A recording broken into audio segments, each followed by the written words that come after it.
रहमतुल्लाहि व बरकातुहू। मेरा नाम मोहम्मद जुमान, मैं अली पब्लिक स्कूल का तालिब इल्म हूँ। मेरी दिली तमन्ना है कि मैं इंशाअल्लाह ज़मीन पर अल्लाह की खिलाफत को कायम करने के लिए, सारी दुनिया में अमन इंसाफ आम करने के लिए, इस्लामी शरीयत को सारे आलम में नाफिज करने के लिए इस्लामी खलीफा बनकर सारी दुनिया को फतह कर लूँ।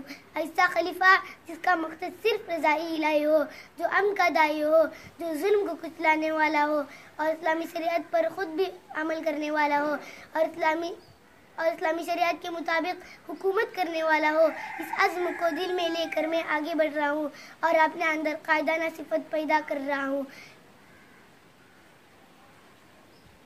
मैं सबके साथ हुस्न सलूक करता हूँ, अल्लाह और रसूल की तमाम बातों को मुकद्दम समझता हूँ और कुरान पढ़ता हूँ और मेरी कामयाबी के लिए दुआ करता हूँ और आप भी मेरी कामयाबी के लिए दुआ कीजिए। सबक फिर पढ़ सदाकत का, अदालत का, शुजाअत का, सबक फिर पढ़ सदाकत का, अदालत का, शुजाअत का, लिया जाएगा तुझसे काम दुनिया की इमामत का। जज़ाकल्लाह।